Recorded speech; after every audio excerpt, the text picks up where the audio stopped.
Breakfast brainstorm. There we go. Breakfast brainstorm. It's just a time where me and Mark, one, we wanted to get up early and start the kind of creative juices flowing, I suppose. Two, we wanted to try and help some people with some ideas. And three, we wanted to come up with some ideas ourselves, right? That's it, yes. So today's topic is cafes. Yesterday we did a football club, so if you have missed that one, go back and check that one out. And if you are a football club, definitely go and check it out. It'll be really useful to you. But today we're talking about cafes and how they can improve social media and gain traction and get a better following. Yeah. Okay, so where to start? I know this isn't social media straight away related maybe, but I think maybe it might be helpful for you to give them some tips on menus. I feel like menus are in a cafe like a bit, I don't know, a bit hit and miss. So maybe I was thinking that's the only thing, starting point. I thought it would be good that how can people make their menus more interesting? That's a good starting point, yeah. So basically, a few design principles to start off with. You want to keep it clean. You don't want to overcrowd it with tons of pictures and colours. Otherwise, people will get a bit confused and lose interest. But I think what makes your menu is you keep it ruled off. So if you have starters, main course, I was actually designing one yesterday, which I can show you. There you go. You got a nice hierarchy. So it's the logos at the top, so you know where you are, you know what restaurant you're at, and then you've got what the menu is, a Christmas party menu, and then you've got the ruler, like a little line, just to break off the starters, the main course, and the dessert, so it doesn't get too overcrowded. So you can clearly distinct the sections of the menu, which is really important. And obviously the title, the starter, of the title of the main course, title of the dessert is all in bold. So it's setting another bit of another differentiation between the title and the actual main course itself. And then you've got another ruler at the bottom and some fairly nice, pretty Christmas pictures around the outside.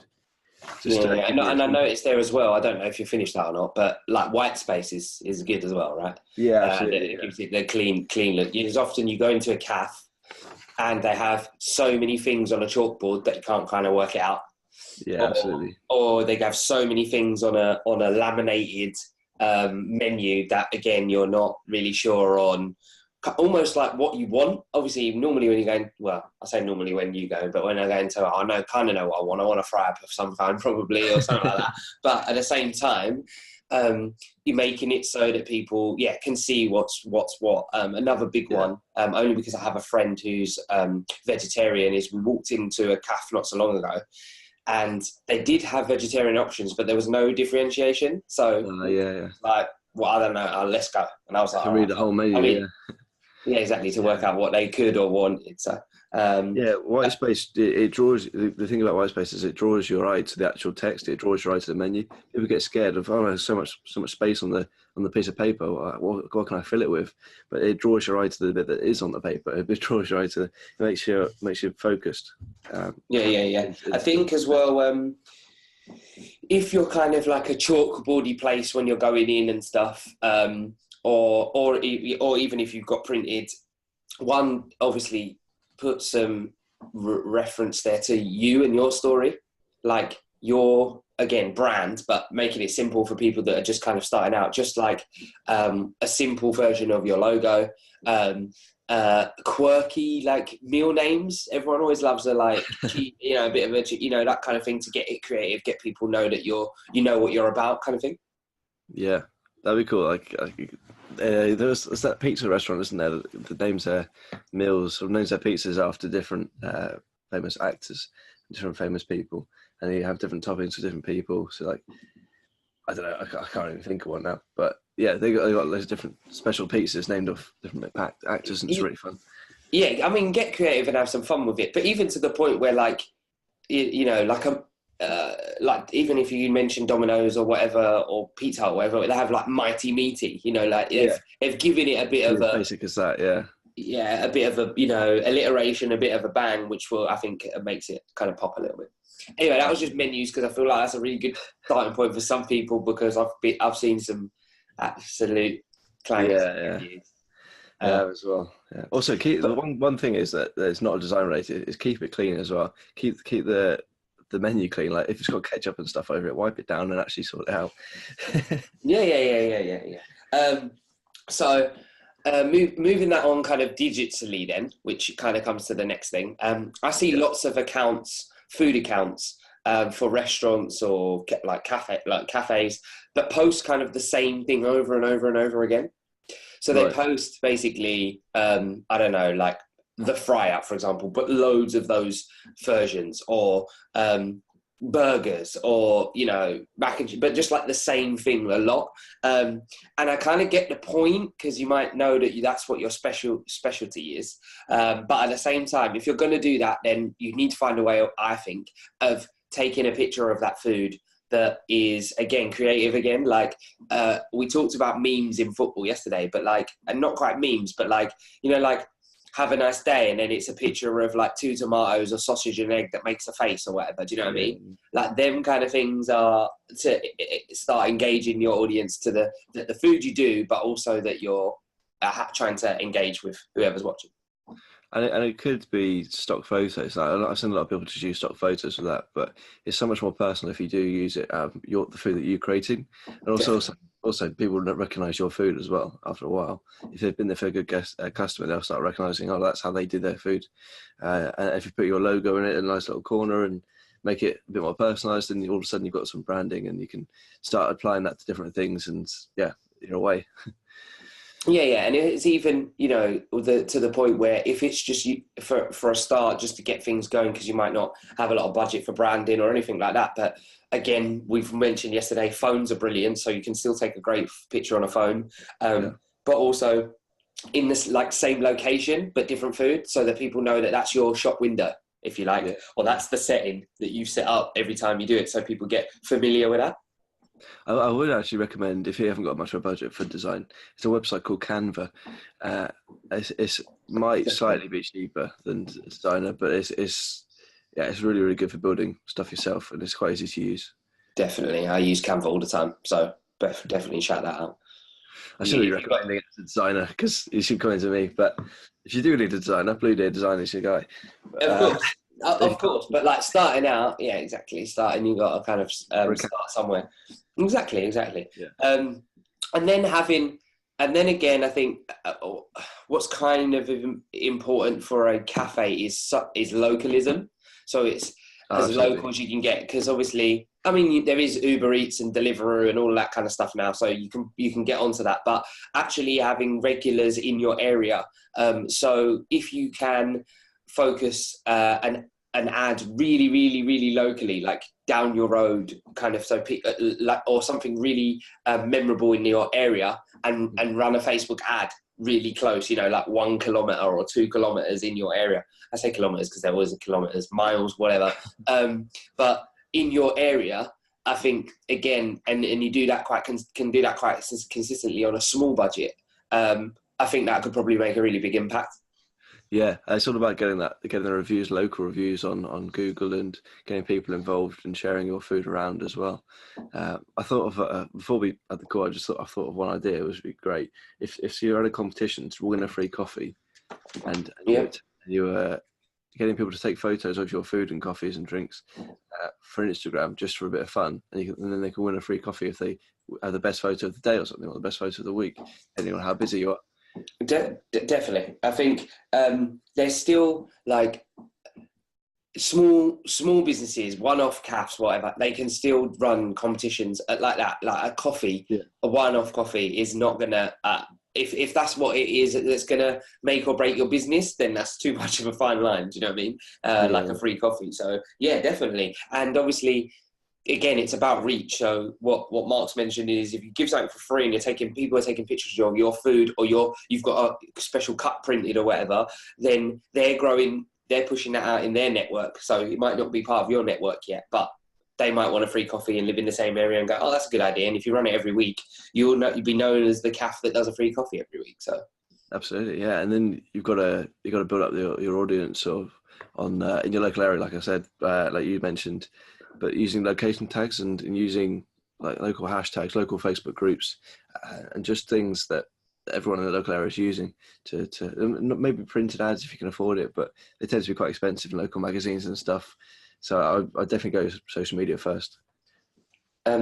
Which then brings kind of nicely to two things really. One is offers.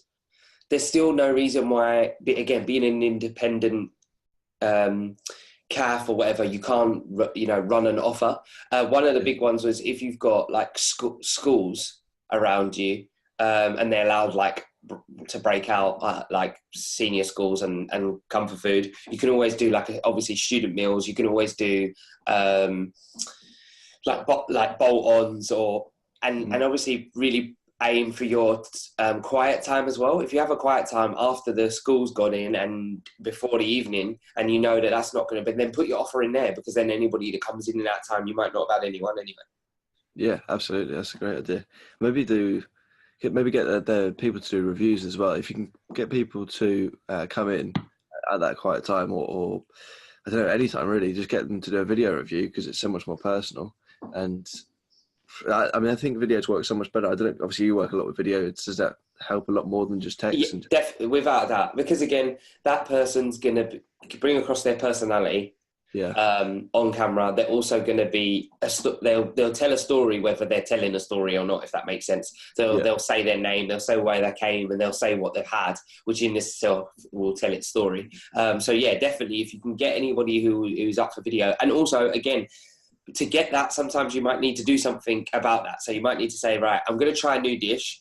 Anybody who comes here will get it for half price if they do me a video. That's good. So you get to try a new dish. They get to try a new dish. You get to try out practicing your new dish or whatever, practicing your new menu, and they also get and then you also get a testimonial, and they get like the whole meal for next to nothing. Do you know what I mean? And that way, everybody's kind of benefiting. Do you see what people on what's the program called, Man vs Food? They do. They have like massive halls of fame, and people have completed them. Like that would be a great thing to have. Like I'm not sure what target audience the cafe would be in. Because obviously, if you're a higher end cafe, you might not want to do it. But this is probably more associated with all you can eat sort of greasy spoons cafes. Like have a competition where you can eat as much as you can, and you get the meal free. And like you get on the whole fame, you get a T-shirt. And that brings on social media as well. Yeah, of course, and also like theme a day, like a particular quiet day that and make it like donut Friday, and all you do is do every meal with a donut or something. Oh, I'll tell you what, that'd be good if you brought those donuts to local businesses and gave them out. And then the people that are at the businesses will come to you for their morning coffee. Definitely, and I think loyalty cards is definitely something small businesses lacking. I know that the coffee shops kind of have got that nailed with an app, but there's still no reason why, if it's your local shop and you run a loyalty card system, you wouldn't you wouldn't see the benefits of that. I know that again it's a print cost, but for if you're saying your 8th cup of coffee is free. Like they've come for 7 cups of coffee, and they've never bought another cake. They've never bought. Of course, they only need to buy one other thing, and they pay for the print in itself. So, absolutely, yeah, definitely worth doing those. You get them designed as well. Blue Deer design, yeah, cool. Yeah, definitely. No, definitely. Local competitions and engagement as well. So, where you were saying like Facebook groups. Start your own Facebook group and maybe invite for events like networking events. I tell you this, yesterday I was out in London and I was looking for anywhere to film in a shop.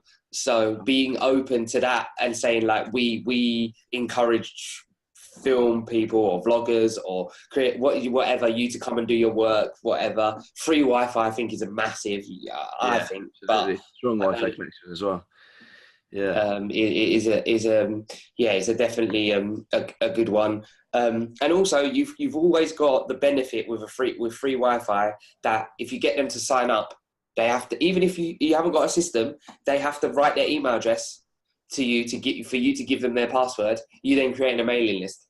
Yeah, absolutely. And then you can message them and go, here's your free coffee. Thanks for visiting. Come by sometime and use our Wi-Fi again. Yeah. Yeah, absolutely. That's such a good way to do it. I didn't think about the Wi-Fi. Yeah.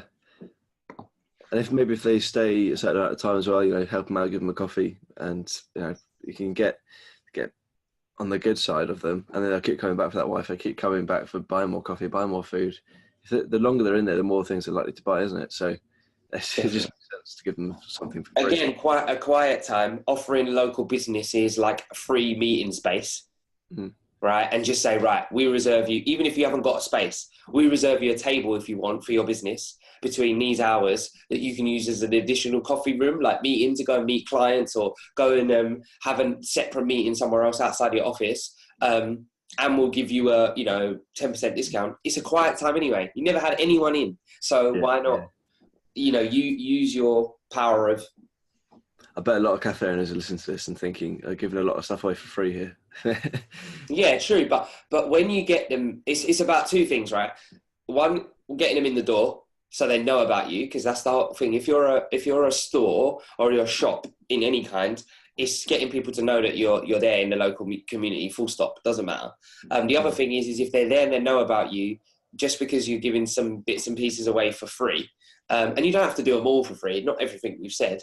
You've got to pick and choose what's right for you. But the likelihood that they'll come back if you can give good service and good food is, and like I said, you give one thing away for like free or half price or whatever, and the next time they come back, they pay full price. You're and they'll probably keep coming back as well. Even. Exactly. You've broken even pretty much already. What do you on the sort of topic of recording stuff in cafes? What do you think of podcasting in cafes? I might be getting a bit loud, but if you have a special room, that I think again, if you've got space.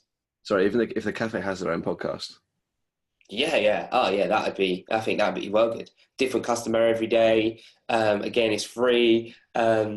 It can be set. You can do set quick fire questions, set questions. I just thought it could be like, don't talk with your mouth full. That could be the title of the podcast. Don't know why I thought that, but I was like, why they're enjoying, that's really good. Why they're enjoying their, whatever you've, and again, ask them to be on your podcast and you'll give them a free sandwich. Like, again, it's free, and I'm sorry about these cafes. Like, they're going to be like, we're not giving everything away. I get it, but the reach of your podcast, once you've got 100 customers that have come in and given you, do you know what I mean, in your local area, that start to hear about you, that pass it on, especially if you can add like little gimmicks and stuff. I just think winning. And the difference is, I know all of this really takes effort. It does take effort. You do a podcast, I do a podcast. It is effort, but there's so much you get out of it. We technically both do 2 podcasts, don't we? This one as well. Oh yeah. Well, yeah, this one's not a podcast yet, but yeah, kind of. Yeah. It's I think that's could be the thing that differentiates you from your competitors. Like, who else what cafe that you know does a podcast? I don't know any. So no. It'd be awesome to have that like pancake. I don't know. I'm trying to think of a name as well. But your name was the best one. Don't talk with your mouth full. I got into. Yeah. Well, it might be on there, and someone might do it. We haven't necessarily done our research, so again, all of this could be like, people might be like, "I've tried that, it didn't work." But I think you got to keep trying different things, and not necessarily get lazy with it. And I know this is definitely relating to us, but get people in to help you. Get people in that will help you. Pick someone who will help you with designing some stuff so you differentiate yourself. Someone who will help you with your media, even for just a little while, that will teach you bits and pieces so you can do it yourself. I think it would be good, even if you did a barter service with a designer or someone that could edit the podcast. So I would happily design just like the logo and stuff for, I don't know, a loyalty card free worth of sandwiches. Like have a whole stamped up loyalty card, and then each time I come in I give you the loyalty card, and then you give me a sandwich. Yeah. You have to figure out a certain amount with the designer. But even like something that we both could do with sometimes is space and Wi-Fi. Yeah. So they were like, we give you free Wi-Fi, space, and and a sandwich if you redesign it. So yeah, there is negotiation that can always happen. If you've got a nice space as well, small businesses and freelancers need that sometimes to invite people or meet with people or whatever. So I went to a Starbucks. I didn't know this the other day, and this is nothing bad against the Starbucks. I'm not about to like brand bash or anything. I actually do like Starbucks. So but they were like, I had my camera with me, and they were a bit like, oh, you're not allowed to record or get the logo in. And I was like, okay. I was like, that's fine, like I get it, and I didn't. I was like, but in my head, I was like, but then you're going to be on a video and that's brand awareness. But okay, but I suppose it depends on what you're saying. But if you're a smaller one-off cafe, being active to let people like record in there or whatever, that's brand awareness for you. Do you know what I mean? They only need to shout you out and say, I'm in this cafe. They have X amount of followers in your local area, and off you go. You kind of might, It's a strange move as well, not letting people film on their cameras. What about all the things they're filming on their phone, on Snapchat and Instagram?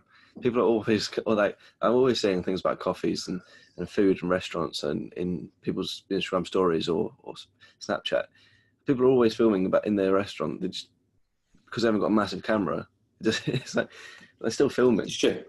And also, I said at the time, I have a reusable cup. And I said to them, but the logo, I film with this all the time and the logo's on my cup. So, yeah.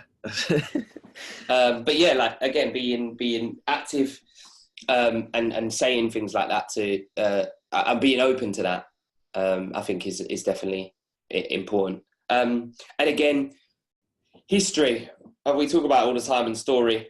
Yeah, saying a story. Same with brand, but, the owner of the cafe or the business or whatever, putting a video out of why they started it or where they want it to go, or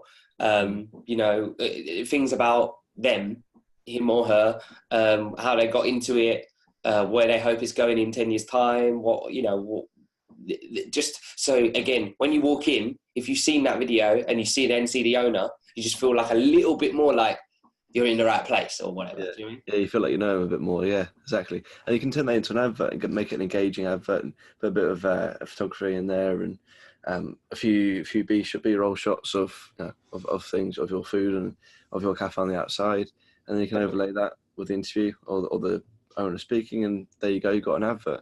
It's a really good idea, and it's engaging as well because they're telling a story and people like stories.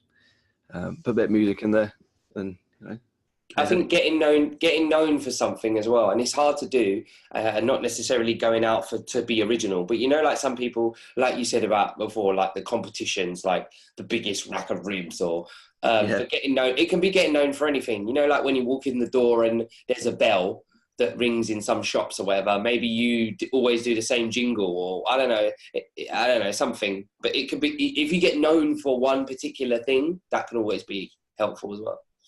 Yeah, that's a really good point. I think, like we said before on the last podcast and the last chat, differentiating yourself from other cafes is the way to go. That could be in a number of ways. It could be painting your walls a different colour, or having a different logo, or having, I don't know, a reflective glass so you can only see inwards. I don't know.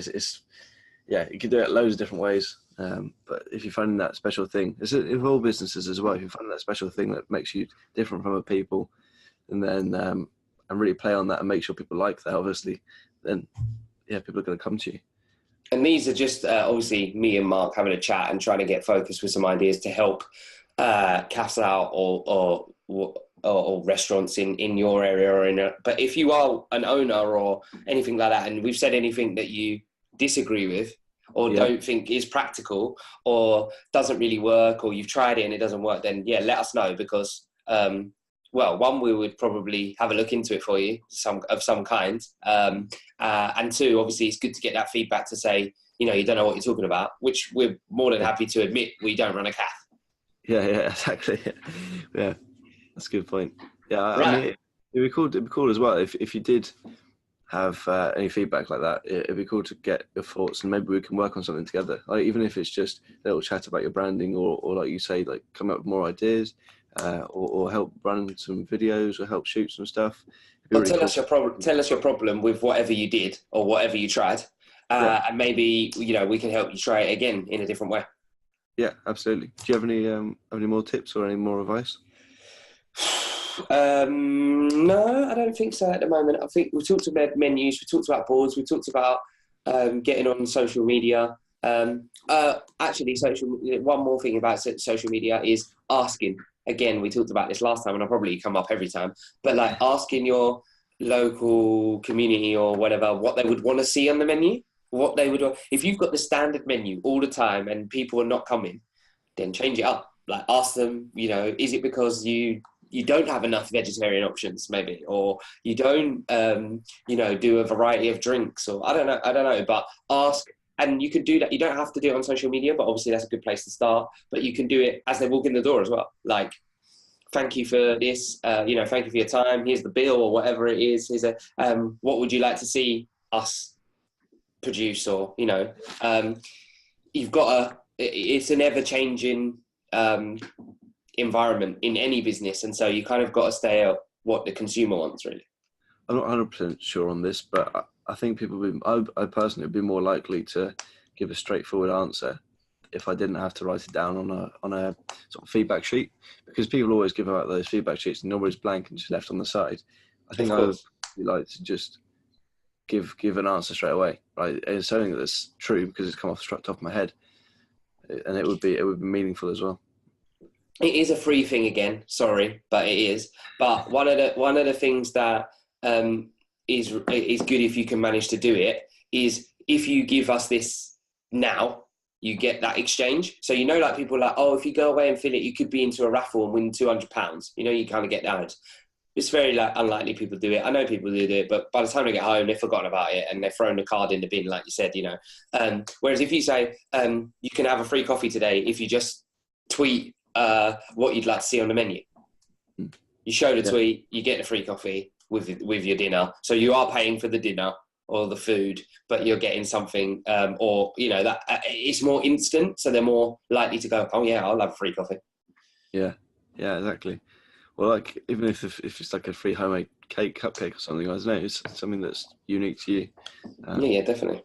And really pushing those out on social media would be fun. If you had cupcakes and homemade stuff, that'd be awesome. Or even if you're introducing local businesses, because I know my sister is a photographer and she works with a local cake bakery, and she gets them involved in she does cake smashes. So the baby will come in, she takes photos of the baby, and the baby's obviously smashing up the cake and trying to eat it and getting all the good sugar in you.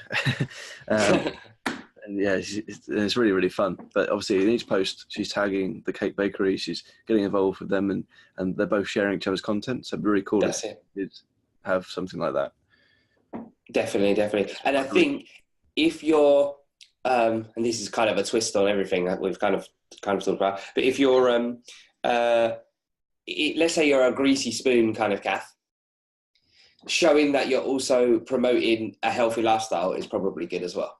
Yeah. So showing that either you as a cafe are, but also maybe you're getting involved in events in your local area, or you run maybe like your CAF sponsors a football team. So obviously with links to yesterday's football teams. If you didn't see that, go and watch that one. But showing that, yes, we do run this CAF but people do enjoy this food, but at the same time, you need to stay fit and healthy. So, we sponsor a running club, or we are members of the gym. I don't know, showing that you also have that balance rather than all we ever do is produce greasy foods. I'm not sure it's 100% like in London because I don't live there, but down here we have a lot of sort of town fairs and a lot of fetes that the whole town gets involved on, and obviously there's a cafe van there, or someone selling coffee, or someone selling refreshments. If you're that cafe there and you're getting widespread attention from the people that are there, they're going to come into your shop as well.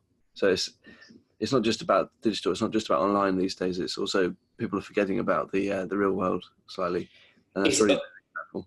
Like everything, it's knowing where your audience are. It's not to say that it's always digital, because it might not always be digital. That might help, but if you know where your audience is going to be, like on that particular day, then you need to make sure you're prepared for that particular day, where it's not about digital, it's about...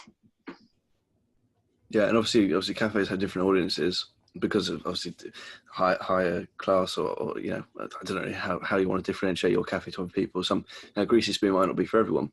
Some people might not like that sort of stuff. So obviously cafes have different audiences, but they can also be to everyone. It sounds a bit counterintuitive, but you can get students that come into your cafe, even if you're a bit more of a premium cafe. You get students and still can maybe give them a deal or something, but there's so much opportunity for you to do stuff with cafes. The audience is everyone. Everyone needs food. Everyone needs drink. So definitely there's everything. There's loads. One of the things that are going to last through anything that's going digital is people going out for food. Yeah. It's going to be something that sticks around the longest. I know that there is Uber Eats and there is Deliveroo and all that kind of stuff, deliveries and takeaways. I get it. But one of the last things that will ever go, it can't, it's not one of them things that can go digital.